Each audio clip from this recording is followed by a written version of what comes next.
What's up, madlang people? Long time no see, long time no vlog. Matagal tayong walang content, wala tayong vlog. Ngayon, naisip ko, kasi galing ng UK sila Meme, ngayon, nandun na siya. So, yung bike box na gusto ko na sobrang ganda, parang 2002 ko pa nakita yun. 2002 ko pa siya gustong bilhin na wala talaga dito. Eh, syempre ako takot naman ako order sa sa mga online kasi nadala lang ako kasi na-scam na ako dati. So, nandun na rin si Meme. Sabi ko, biniling ko na sa kanya kasi hindi naman ako sumama eh. So, sila lang. So, yun. Sinabi ko kay Kuya Jan, ipa-advance deliver sa mga kilala ni Kuya Jan kung meron siya doon. Kaya ang swerte ko naman, buti na lang, nakausap ko yung may hawak ng Instagram ng Boxum Box. Hindi ko alam kung paano yung tamang pronounce, pero yung basa ko, Boxum Box. Boxum Box, yan tama. So, i-unbox natin siya ngayon pag uwi. And then, ang gagawin ko, itatry ko nang ilagay yung isang bike. Nag-usap kami ni David. David pala pangalan nung kausap ko sa IG. Nag-usap kami, tinanong niya sa akin. Kasi nung una, may marami pa lang pipil up. Nakala ko, order ka lang na one size. Hindi pala. Magbe-base pala yung box na gagawin nila dun sa mga bike mo. Kasi yung iba pala, tinatanggal pa yung ito para sa mga, tatanggalin pa yung upuan para magkasya yung bike dun sa box. Nagtaka nga si Meme, patalaki daw parang sila kinarep yung inuwi nila. Sabi ko hindi, kasya talaga yung bike yan para kasi yung bike, ang tatanggalin ko na lang dun, gulong na lang, yung wheels na lang. Tapos, ang kinagandahan dun, may kasama siyang wheel bag. So yan, excited din ako na makita siya sa personal kasi lagi ko siyang nakikita sa IG. Tapos, i-reveal ko din mamaya kung anong kulay yan, madlang people. So pauwi na ako, yan.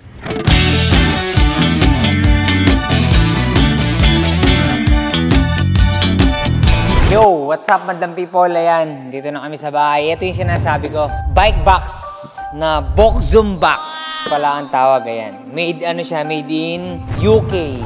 Nakita ko to kasi sa mga ibang siklista din. Kaya sabi ko, gusto ko magkaganito. And then, may kamahalan siya pero compare sa mga bike namin, syempre kailangan mo siyang ingatan, di ba? Natakot din ako nung nagka-issue si Alden Richard dun sa dun sa bike niya. Sa bike box niya, masyado siyang naipit ng mga ibang gamit kaya nabalian siya ng frame na bike. Kaya sabi ko, medyo natakot na ako, syempre. Baka mangyari din sa akin yun. Pero hanggat pwede, sabi ko, wag muna. So, ito na, i-unbox natin siya. Excited na rin ako makita kung ano talagang itsura niya sa personal. Tatanggal muna tayo ng mainit.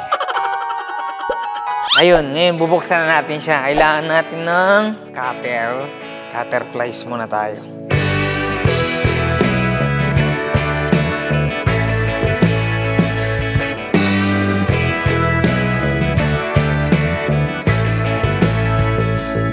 Ang dito, madlang people, pinalagyan ko na ng pangalan ko. Ito, IP25, Ion Perez 25. Aluminum siya, finish. Tapos may susi siya. At least safe yung mga bike natin. Then ngayon, buksan na natin siya. Yan na siya. May kasama siyang aluminum na parang stand niya sa loob. Feeling ko, dito yata yung mga wheels eh. Wheel bag. Ito yung wheel bag. Then, ito pa. Parang pagkalagay ng bike ko, diretso na ako mag-book ng Singapore para masubok. Ay, ito, kasama niya rin to. Yung tinatayo yung bike. Yan siya, dyan itatayo yung bike. What you see is what you get pala. Kala ko wala siyang ganito.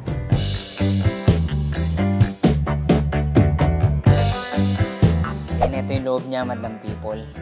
Ito yung mga axle ng bike. So, try natin yung bike ngayon. Paano kaya ito? Buksan na natin itong wheel bag. Sakto lang pala yung kinuha kong size ng wheels kasi may sukat din. Buti na lang hindi small yung kinuha ko. Medium large. Sakto lang. Try na natin yung isang bike.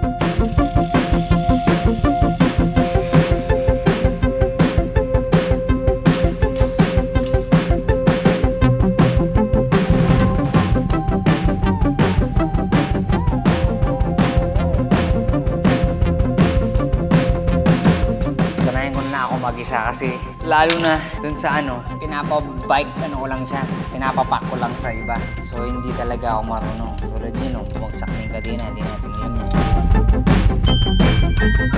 Ito, alam nila madlang people kasi pag napihit mo yung preno, nawala yung iniipit sa brake pads, magdi-date kasi yan eh, ang hirap eh. So pag binalik mo yung mga wheels mo, may tendency dumikit agad yung rotor mo, kaya kailangan laging nandun yun. Kailangan laging may ganun yung mga brake caliper.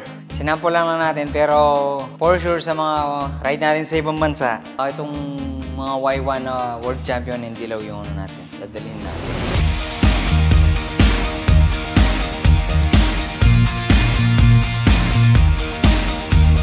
So, ito yung nilalagay ng lampipon.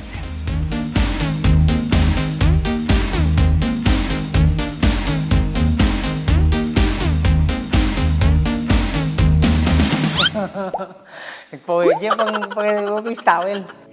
Alas 7, tapos na tayo dito, Dom. Yan.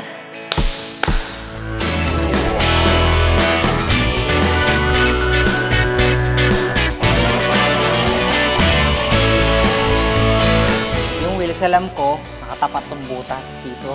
Mga yun yung purpose ito para dumaan. May butas sa gitna. Grabe naman tong bike box na to. Walang kaano-ano. Ka-hassle-hassle.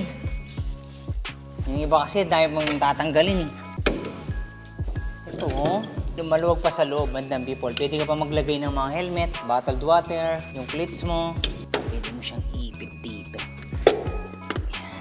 Yan. Yan, okay na. Yun na, bandang people. Siyempre, first time naman natin gawin to. For sure naman, magre-research pa rin tayo tsaka magtatanong pa rin tayo kung paano yung walang alog pa rin yung bike. Pero safe siya compared dun sa mga medyo may alog lang.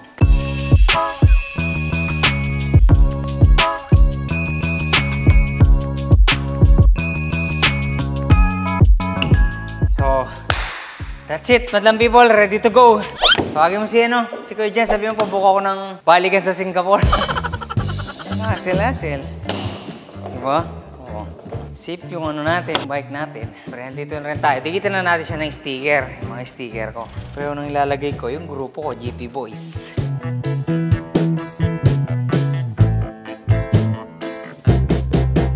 Tabing? Hindi ba? Hindi naman siya.